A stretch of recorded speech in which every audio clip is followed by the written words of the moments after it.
ये कहानी है रॉजर नाम के एक आदमी की। रॉजर नॉर्वे का रहने वाला एक मशहूर चोर है, लेकिन उसे कोई आम चोर समझने की गलती मत करना। उसके अपने कुछ रूल हैं जो वो चोरी करते वक्त फॉलो करता है। सबसे पहला रूल, रॉजर जब भी किसी घर में घुसने वाला होता है उसे पहले अच्छी तरह स्टडी करता है। दूसरा रूल, वो कभी भी घर के अंदर 10 मिनट से ज्यादा नहीं रुकता। तीसरा रूल, वो पूरा बॉडी प्रोटेक्शन सूट पहनता है, हाथ पैर और फेस सब कुछ कवर, ताकि कहीं से भी डीएनए ट्रेस न छूट जाए। भाई ने आज तक किसी चोरी में एक भी सबूत नहीं छोड़ा। बाकी ये चोरी का काम तो पार्ट टाइम है। दिन में रॉजर एक हेड हंटर का काम करता है। इसका मतलब वो बड़ी कंपनियों के लिए टॉप लेवल लोगों का सिलेक्शन करता है। इस काम में वो काफी अच्छा है, फेमस भी, और उसकी गिनती सोसाइटी के अमीर लोगों में होती है। लेकिन प्रॉब्लम यह है कि रॉजर की अच्छी इनकम होने के बाद भी उसके खर्चे कंट्रोल में नहीं है। वो अपनी बीवी डायना के ऊपर बहुत पैसा खर्च करता है। उसे लगता है कि अगर वो महंगे गिफ्ट देता रहेगा तो उसकी इज्जत बनी रहेगी। डायना की खुद की एक आर्ट गैलरी है, फिर भी रॉजर चुपचाप पेंटिंग्स चुरा कर बेचता रहता है। लेकिन डायना एक और चीज चाहती है, उसे अब एक बच्चा चाहिए। लेकिन रॉजर अभी बाप बनने के लिए तैयार नहीं था। बाहर से उनकी शादी एकदम परफेक्ट लगती है, लेकिन अंदर से कुछ भी परफेक्ट नहीं है। इसके बाद हम रॉजर को एक और लड़की लोटा से मिलते हुए देखते हैं। वो अक्सर डायना को ऑफिस छोड़ने के बाद लोटा से मिलता था, लेकिन जब लोटा ने कहा कि आज डिनर पार्टी में मेरे साथ चलोगे, तो रॉजर ने उससे रिश्ता खत्म कर दिया कि ये कुछ ज्यादा ही कर रही है।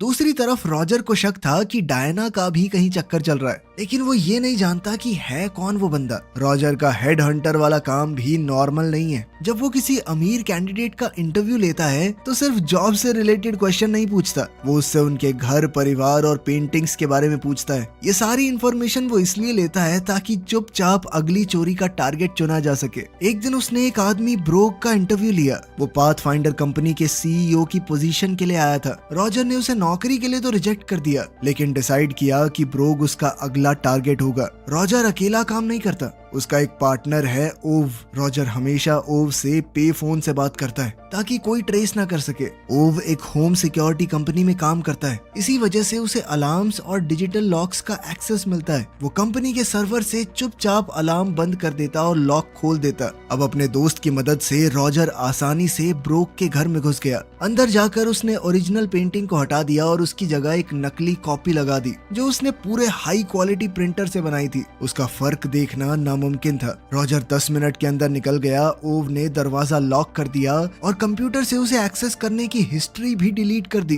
किसी को भी पता नहीं चला कि कोई घर के अंदर आया था। ओव को पता है कि रॉजर पेंटिंग कार में कहाँ छुपाता है, पिछले शीशे की खिड़की के ऊपर वाली जगह। सुबह होने से पहले ओव ने पेंटिंग निकाल ली और स्वीडन के खरीदार को दे दी, साथ ही अपना 20% कट ले लिया। वो पेंटिंग लगभग 10 लाख रुपए की बिकी, जिसमें से रॉजर को पूरे 8 लाख मिले। लेकिन इतने पैसे भी उसके लाइफस्टाइल के लिए काफी नहीं थे। एक दिन डायना ने अपनी नई आर्ट गैलरी की ओपनिंग में रॉजर को एक डच आदमी क्लास से मिलवाया। क्लास एक बड़ी टेक कंपनी का पुराना डायरेक्टर है। रॉजर ने तुरंत सोचा कि शायद मैं जिस सीईओ को ढूंढ रहा था उसके लिए ये काम आ सकता है। पार्टी के बीच ही एक फेमस डिटेक्टिव ब्रेडा वहां आ गया। वो हाल ही में पेंटिंग चोरी के केस को इन्वेस्टिगेट कर रहा था। उसे देखकर रॉजर थोड़ा डर गया। घर वापस आकर डायना ने रॉजर को एक बहुत जरूरी बात बताई। उसने बताया कि एक फेमस पेंटर था रूबेंस। उसकी पेंटिंग साल 1941 में जर्मन सोल्जर्स ने चुरा ली थी, जब हिटलर का दौर चल रहा था। तब सालों तक वो गायब रही। अब वो पेंटिंग उसी आदमी क्लास के अपार्टमेंट में है। क्लास की दादी को वो पेंटिंग एक जर्मन फौजी ने दी थी। अब क्लास चाहता है कि डायना उस पेंटिंग को वेरीफाई करे। अब डायना ने उसे बताया कि अगर वो पेंटिंग असली हुई तो करोड़ों की हो सकती है। रॉजर ने मुस्कुराते हुए कहा, बहुत बढ़िया, अच्छी किस्मत है बंदे की। लेकिन अंदर ही अंदर वो बहुत ज्यादा एक्साइटेड हो गया। उसे अपना अगला टारगेट मिल गया था। अब उसे कुछ भी करके क्लास के अपार्टमेंट में घुसना है। उस रात रॉजर ने पेफोन से ओव को कॉल किया। ओव उस वक्त अपनी गर्लफ्रेंड के साथ बिजी था, फिर भी अगले दिन 1 बजे मिलने के लिए तैयार हो गया। अगली सुबह रॉजर और डायना के बीच बहस हो गई। 7 साल की शादी के बाद भी रॉजर बच्चे के लिए तैयार नहीं था। रॉजर ने चिढ़कर कहा कि यार किसी और दिन करेंगे, अभी मैं कुछ अच्छा काम करने जा रहा हूँ, जाने दे मुझे। रॉजर अब ओव से मिलने जंगल के पास एक अकेले अपार्टमेंट में गया। अब दोनों ने एक बढ़िया प्लान बनाया। ओव उस पेंटिंग की नकली कॉपी बनाएगा और वो असली पेंटिंग को स्वीडन में बेच देंगे जैसा हमेशा होता है। रॉजर मंडे को क्लास के साथ लंच करेगा और सीईओ की नौकरी के लिए जब वो उसका इंटरव्यू लेगा तो उसके घर की सारी चीजें पता लगा लेगा। पहले तो ओव ने मना किया, वो अपनी गर्लफ्रेंड के साथ वक्त बिताना चाहता था, लेकिन जब उसे पता चला कि पेंटिंग की कीमत कितनी ज्यादा है तो वो तैयार हो गया। लंच के दौरान क्लास ने एकदम से अपनी पर्सनल डिटेल नहीं बताई। बाद में उसने रॉजर को साथ में एक्सरसाइज करने के लिए बुलाया। वर्कआउट के बाद जब क्लास थक गया तब उसने धीरे धीरे डिटेल्स बतानी शुरू की। क्लास का डाइवोर्स हो रखा था, उसके कोई बच्चे भी नहीं थे। एम्स्टरडैम में उसके घर पर बस एक कुत्ता रहता है। वो मिलिट्री में रह चुका था, उसकी कमर पर पुरानी चोटों के निशान भी थे। दरअसल वो स्पेशल फोर्सेस में था और उसकी यूनिट गायब हुए लोगों को ट्रैक करती थी। मिलिट्री छोड़ने के बाद ही उसने अपना कॉर्पोरेट करियर शुरू किया। ये कंपनी भी दरअसल छोटे छोटे जीपीएस ट्रांसमीटर बनाती थी जो लोगों को ट्रैक करने में काम आते। बातें खत्म होने के बाद क्लास ने बताया कि मैं पहले तो एम्स्टरडैम जाऊंगा, फिर कुछ दिन बाद वापस आऊंगा यहाँ पे। रॉजर घर आया तो उसे डायना का एक नोट मिला। उसने लिखा था कि आज वो लेट आएगी क्योंकि एक क्लाइंट के साथ मीटिंग है।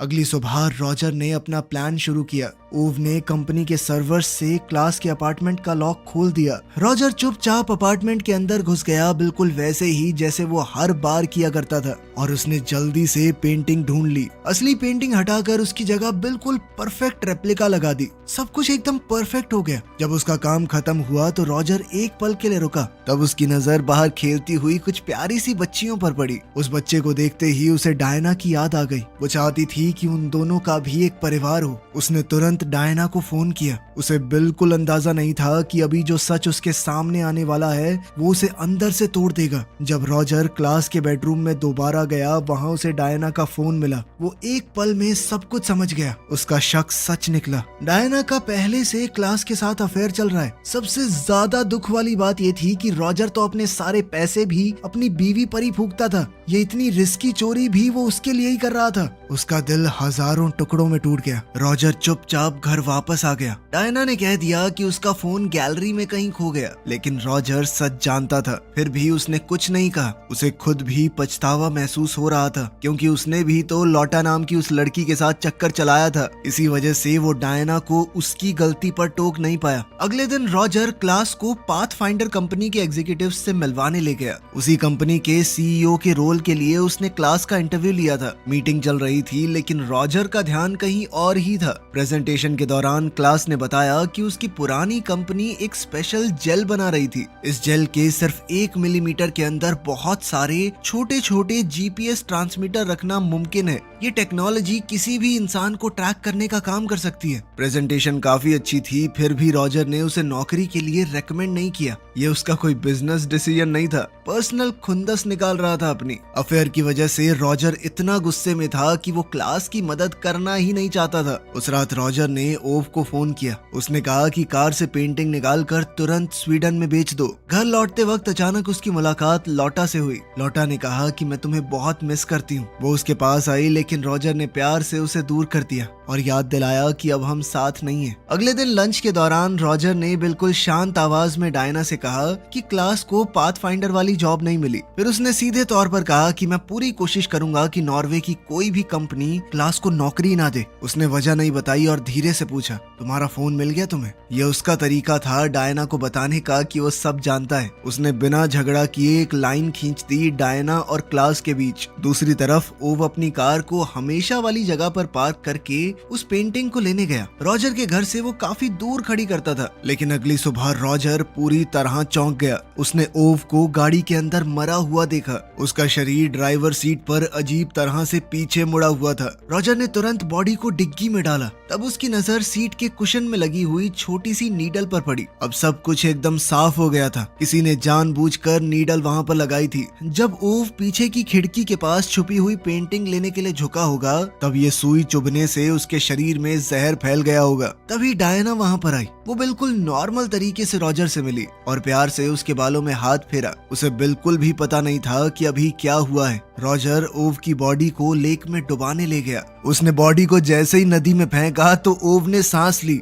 जहर ने उसे पूरी तरह मारा नहीं था। रॉजर तुरंत ओव को उसके अपार्टमेंट में ले गया। थोड़ी देर बाद ओव होश में आया। अब रॉजर ने उसे सब कुछ बताया, उस अनजान सुई के बारे में और डायना और क्लास के अफेयर के बारे में भी। ओव इस वक्त बहुत ज्यादा दर्द में था। उसने कहा कि मुझे हॉस्पिटल ले चलो, लेकिन रॉजर ने मना कर दिया। हॉस्पिटल जाने का मतलब था कि उनका जुर्म दुनिया के सामने आ सकता है। रॉजर ने उसे दूध पिलाने की कोशिश की ताकि जहर का असर कम हो। फ्रिज खोलते वक्त रॉजर ने अपनी सेफ्टी के लिए एक हथियार भी उठा लिया, लेकिन सिचुएशन कंट्रोल से बाहर चली गई। अपने दर्द और डर की वजह से ओव ने रॉजर पर बंदूक तान दी। थोड़ी कहासुनी हुई और गलती से रॉजर से ट्रिगर दब गया, जिससे ओव की मौके पर ही मौत हो गई।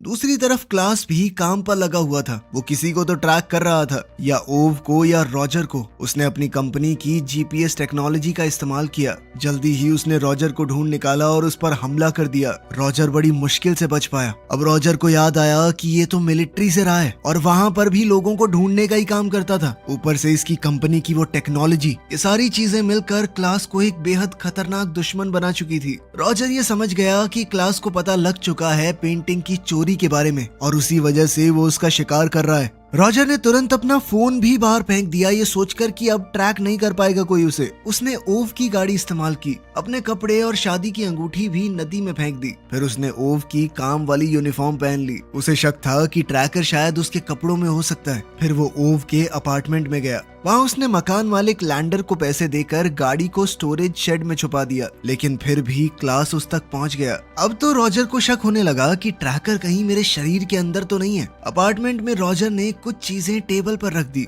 उनमें हथियार भी थे। वो पेंटिंग उसने बाथरूम के सीलिंग पैनल के ऊपर छुपा दी। थोड़ी देर बाद उसका सबसे बड़ा डर सच हो गया। क्लास वहाँ पर आ गया, उसके साथ उसका कुत्ता भी था, और उसके हाथ में वही हथियार है जो रॉजर टेबल पर छोड़ कर गया था। रॉजर अपनी जान बचाने के लिए सीधा एक सीवेज पिट में घुस गया। वहाँ बहुत गंदगी थी, लेकिन उस बदबू की वजह से उसकी जान बच गई। वो एक पुरानी टॉयलेट पेपर ट्यूब से सांस लेता रहा। कुत्ते ने पूरा जोर लगाकर सूंघा, लेकिन बदबू इतनी ज्यादा थी कि कुत्ता उसे नहीं ढूंढ पाया। कुछ देर बाद क्लास वहां से चला गया। रॉजर तुरंत ओव की गाड़ी की तरफ भागा, लेकिन गाड़ी बुरी हालत में थी। इंजन के वायर काट दिए गए थे, भागना इम्पॉसिबल लग रहा था। तब उसे पास में एक ट्रैक्टर दिखा। वो लैंडर के घर पर चाबियां लेने गया। वहां जाकर उसने देखा कि लैंडर तो पहले ही मरा पड़ा है। रॉजर को नहीं पता कि उसे किसने मारा है। उसने उसकी जेब से चाबियां निकाली और स्टोरेज शेड की तरफ लौटने लगा। तभी क्लास के कुत्ते ने उस पर हमला कर दिया। कुत्ते ने उसके कंधे पर बहुत जोर से काट लिया। रॉजर ने बड़ी मुश्किल से लड़कर किसी तरह कुत्ते को खत्म किया और ट्रैक्टर लेकर वहां से निकल पड़ा, लेकिन उसकी किस्मत बहुत बुरी चल रही थी। भाग दौड़ के दौरान ट्रैक्टर उल्टा पलट गया। पीछे से एक गाड़ी आ रही थी जो सिर्फ उसे पास कर रही थी। ड्राइवर रॉजर को देखकर पूरी तरह चौंक गया। रॉजर पूरा खून और गंदगी से भरा हुआ था। जल्द ही उसे हॉस्पिटल ले जाया गया। जब रॉजर होश में आया तो उसके सारे घावों पर मरहम पट्टी कर दी गई थी। जल्द ही एक नर्स उसके लिए खाना लेकर आई, लेकिन रॉजर ने एक बहुत जरूरी चीज नोटिस की। उस कमरे के बाहर दो पुलिस वाले उसे गार्ड कर रहे थे। रॉजर ने तुरंत अपना दिमाग लगाया और दरवाजा खुला छोड़कर स्टोर के अंदर छुप गया, ताकि जो लोग उसे ढूंढ रहे हैं उन्हें लगे कि वो ऑलरेडी वहां से भाग गया है। कुछ देर बाद जब सब कुछ शांत हुआ, वो धीरे से बाहर निकला, लेकिन जैसे ही वो बाहर आया दो डिटेक्टिव्स से टकरा गया। डिटेक्टिव्स को लगा कि वही ओव है और सीधा उस पर अपने मकान मालिक लैंडर का मर्डर करने का इल्जाम लगा दिया। रॉजर ने तुरंत सिचुएशन समझ ली और ओव बनने की एक्टिंग करने लगा, ताकि कम से कम उसकी असली पहचान सुरक्षित रहे।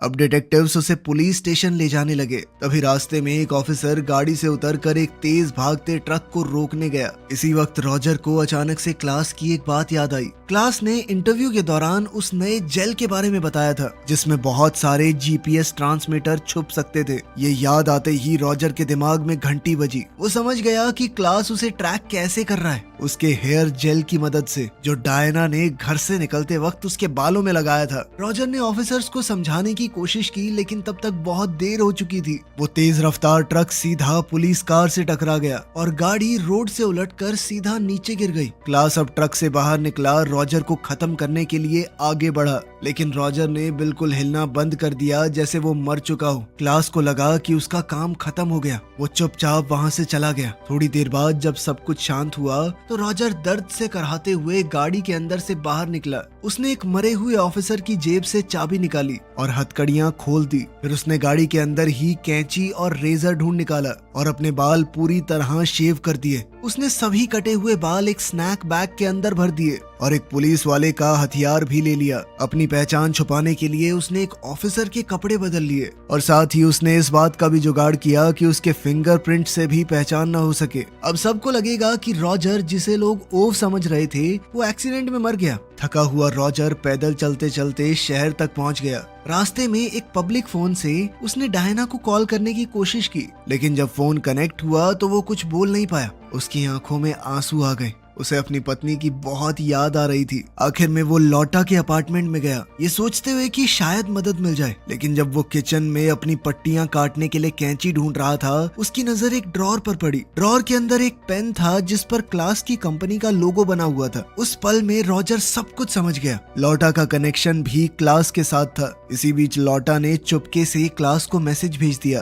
कि रॉजर उसके अपार्टमेंट पर आ गया है, लेकिन रॉजर ने उसे तुरंत पकड़ लिया। उसने उसका फोन छीन लिया और डरा कर उसे सच बोलने पर मजबूर किया। डर के मारे लौटा ने सब कुछ सच बता दिया। उसने बताया कि क्लास ने कभी अपनी पुरानी कंपनी छोड़ी ही नहीं, वो अब भी उनके लिए ही काम करता है। उसका मिशन है पाथफाइंडर कंपनी में घुसकर उनकी नई टेक्नोलॉजी चुरा लेना। लौटा का रोल था रॉजर के पास जाना, उसकी लवर बनना और फिर उसे क्लास से मिलवाना। लेकिन जब रॉजर ने लौटा से ब्रेकअप कर लिया, तब क्लास ने एक नया प्लान बनाया। इस बार उसने डायना को टारगेट किया। उसने पेंटिंग की कहानी सुनाकर डायना के करीब आना शुरू किया। धीरे धीरे उसने डायना को अपने प्यार के जाल में फंसा लिया। क्लास का असली टारगेट तो रॉजर था कि वो किसी भी हाल में उसे कंपनी का सीईओ बना दे। लेकिन बाद में जब रॉजर ने क्लास को सीईओ की पोजीशन के लिए रिजेक्ट कर दिया, तब क्लास को बहुत बेइज्जती और गुस्सा महसूस हुआ। इसीलिए उसने रॉजर को मारने का फैसला कर लिया। सच ये था कि उसकी कंपनी लगभग बैंकरप्ट होने वाली थी और पाथफाइंडर कंपनी की टेक्नोलॉजी चुराना ही उनका लास्ट चांस था। ये कई $100 करोड़ की बात थी। क्लास ने लौटा को रॉजर से एक आखिरी बार मिलने भेजा। लौटा ने ऐसा दिखाया था कि वो उससे अभी भी प्यार करती है। इस मीटिंग के दौरान उसने चुपके से ट्रैकिंग जेल रॉजर के बालों में लगा दिया। मतलब उसका डायना के ऊपर शक करना फिजूल था। जेल डायना ने कभी लगाया ही नहीं। क्लास ने एक और प्लान बनाया था। उसने रॉजर की कार सीट में जहरीली नीडल छुपा दी ताकि रॉजर बैठते ही मर जाए। लेकिन गलती से ओव उस सीट पर बैठ गया और नीडल उसे लग गई। ये सब बताते हुए लौटा रो पड़ी। उसने कहा कि वो क्लास से डरती है, इसीलिए ये सब कर रही है। अब तो वो भी आजाद होना चाहती है उससे। रॉजर को कुछ देर के लिए उस पर तरस आ गया। वो किचन में उसके लिए पानी लेने गया, लेकिन तभी लौटा ने उस पर हमला कर दिया। रॉजर ने खुद को बचाने की कोशिश की, लेकिन जब लौटा दोबारा उस पर झपटी, तब मजबूरी में रॉजर ने बंदूक चला दी। लौटा की मौके पर ही मौत हो गई। ये सब होने के बाद रॉजर घर लौट आया, बिल्कुल थका हुआ, गिल्ट से भरा हुआ। थोड़ी देर बाद डायना घर आई। उसने रॉजर की हालत देखी तो पूरी तरह चौंक गई। उसका कहना था कि तुमने मुझे खुद से दूर किया है, इसी वजह से मैं क्लास के करीब आई। लेकिन उसे अपनी गलती का भी बहुत पछतावा था। उसने कहा कि मैं सिर्फ तुमसे प्यार करती हूँ, उसके पास जाना मेरी गलती थी। उसने ये तक कह दिया कि अगर तुम चाहते हो तो मैं बच्चे की बात भी नहीं करूंगी, मैं बस तुम्हारे साथ रहना चाहती हूँ। उस पल में रॉजर को पूरा यकीन हो गया कि डायना कभी भी क्लास के प्लान का हिस्सा नहीं थी। डायना उसके घावों को साफ कर रही थी तो रॉजर ने भी सब सच बता दिया। अपने लौटा के साथ अफेयर के बारे में, अपनी आर्ट चोरी की उस सीक्रेट लाइफ के बारे में भी, और क्लास और पुलिस के साथ जो कुछ भी हुआ सब कुछ बताया उसने। रॉजर ने कहा कि अभी के लिए मुझे भागना पड़ेगा क्योंकि पुलिस जल्द ही समझ जाएगी कि वो जिंदा है। अभी तक सब लोग उसे ओव समझ रहे थे, इसीलिए उसके पास थोड़ा टाइम था। डायना ने अपना क्रेडिट कार्ड दे दिया ताकि उसके पास पैसे तो हों, लेकिन उसने ये भी कहा कि मुझे इस बात का बहुत दुख है, तुम मुझे बता देते हमारे पास इतना पैसा नहीं है। मुझे सिर्फ एक लग्जरी लाइफ देने के लिए तुमने इतनी गलतियां की। रॉजर ने आखिरकार सच को अपनाया। उसने ये सब कुछ डायना को खोने के डर से किया था। उसने बच्चे के प्लान को भी इसीलिए रोक कर रखा क्योंकि उसे डर था कि डायना उससे ज्यादा उनके बच्चे को प्यार करने लगेगी। 7 साल की शादी के बाद पहली बार दोनों ने एक दूसरे को पूरी तरह समझा। डायना ने उसके घावों पर मरहम पट्टी की। इसके बाद रॉजर हॉस्पिटल गया जहां एक्सीडेंट वाली बॉडीज रखी गई थी और उसी वक्त डायना ने क्लास को मैसेज भेजा और उसे अपने अपार्टमेंट पर मिलने बुलाया। हॉस्पिटल वापस जाकर रॉजर ने सबसे पहले एक छोटा सा स्नैक रैपर ढूंढा। उस रैपर के अंदर उसके अपने बाल थे। उसके उन बालों के साथ एक जीपीएस ट्रैकर अभी भी चिपका हुआ था। अगर ये किसी गलत हाथ में पड़ा तो सब खत्म हो सकता है। रैपर मिलते ही रॉजर वहां से चुपचाप निकल गया। बाहर निकलते वक्त उसका सामना डिटेक्टिव ब्रेडी से हुआ, लेकिन वो फिर भी किसी तरह बचकर निकल गया। अब वो सीधा ओव के अपार्टमेंट में पहुंचा। वहाँ ओव की डेड बॉडी अभी भी बेड पर पड़ी हुई थी। रॉजर ने तुरंत काम शुरू किया। उसने हर जगह से अपने फिंगरप्रिंट साफ कर दिए ताकि उसकी कोई भी पहचान न रहे। तभी अचानक दरवाजा जोर से खुला। क्लास अंदर घुस गया, हाथ में एक सिल्वर गन लिए हुए। उसने सीधा रॉजर पर निशाना लगा दिया, लेकिन रॉजर पूरी तैयारी करके बैठा था। वो पहले से जानता था कि क्लास जीपीएस सिग्नल को फॉलो करता हुआ यहाँ तक जरूर आएगा। इसीलिए रॉजर ने क्लास के आने से पहले ही अपने अपार्टमेंट का सिक्योरिटी सिस्टम चालू कर दिया। इसका मतलब ये था कि सीसीटीवी कैमरास का वीडियो जो ओव के ऑफिस में दिख रहा था, उसमें सिर्फ क्लास की एंट्री होती नजर आई, रॉजर की नहीं। फिर वहाँ पर एक गन फाइट शुरू हो गई। रॉजर ने ओव की गन उठाकर फायर किया। क्लास ने भी अपनी बंदूक से लगातार गोलियां चलाई, लेकिन यहाँ एक बड़ा ट्विस्ट था। इससे पहले डायना ने बड़ी चालाकी से क्लास के अपार्टमेंट में घुसकर उसकी बंदूक की असली गोलियां निकालकर नकली भर दी थी। इसीलिए सीसीटीवी वीडियो में दिखा कि क्लास को कई गोलियां लगी, लेकिन फ्रेम में ये नहीं दिखा कि चलाई किसने। रॉजर का वहाँ पर कोई निशान नहीं मिला, फिंगरप्रिंट तक नहीं थे। सब कुछ ऐसा लग रहा था जैसे क्लास कोई क्राइम करते हुए खुद ही मर गया हो। खतरा खत्म होते ही रॉजर तुरंत डायना के पास लौट गया। दोनों कार में बैठकर वहाँ से निकल गए। बाद में रॉजर ने डायना को बताया कि उसने कैसे हर सबूत को सेट किया। उसने जो बंदूक लौटा को मारने के लिए इस्तेमाल की थी, वो साफ करके ओव के हाथ में रख दी। इससे पुलिस को लगा कि लौटा का मर्डर ओव ने किया, और जिस बंदूक को क्लास इस्तेमाल करता हुआ दिखा आखिरी फाइट में, वही बंदूक थी जिससे रॉजर ने पहले ओव को मारा था। अब पुलिस के पास एक सीधी कहानी बन गई। ओव और क्लास दोनों साथ में आर्ट की चोरी करते थे। फिर दोनों के बीच झगड़ा हुआ और दोनों एक फाइट में मारे गए। ऊपर से क्लास का कनेक्शन लैंडर के मर्डर के साथ भी जुड़ गया। सारी कड़ियां एक दूसरे में एकदम फिट हो गई थी। लेकिन एक छोटी सी प्रॉब्लम थी, ओव की डेथ का वक्त मैच नहीं हो रहा था क्लास की डेथ के वक्त से। इस परेशानी से निपटने के लिए रॉजर ने एक और कदम उठाया। उसने वीपीएन का इस्तेमाल करते हुए ओव के घर का सीसीटीवी वीडियो इंटरनेट पर अपलोड कर दिया। वीडियो के अंदर सिर्फ क्लास दिख रहा था। उसे पता था कि डिटेक्टिव ब्रेडी बहुत मशहूर है। अगर सबूत सबके सामने होने के बावजूद केस लंबा चलेगा तो उसकी रेपुटेशन खराब हो सकती है। इसीलिए डिटेक्टिव इसी कहानी के साथ गया। उसने अनाउंस किया कि ये बस दो आर्ट चोर थे जो आपस में झगड़ा करके मर गए। रॉजर का प्लान एकदम परफेक्ट चला। अब रॉजर की जिंदगी आखिरकार एकदम सही चल रही थी। रॉजर और डायना अब एक दूसरे को सच में समझने लगे। दोनों का रिश्ता पहले से भी बेहतर हो गया। डायना प्रेग्नेंट हुई। दोनों ने अपना वो बड़ा सा घर बेच दिया और एक सिंपल घर में शिफ्ट हो गए, एक नई शुरुआत करने के लिए। वीडियो पसंद आई तो लाइक कर देना, चैनल को सब्सक्राइब कर लेना। मिलते हैं अगली वीडियो में।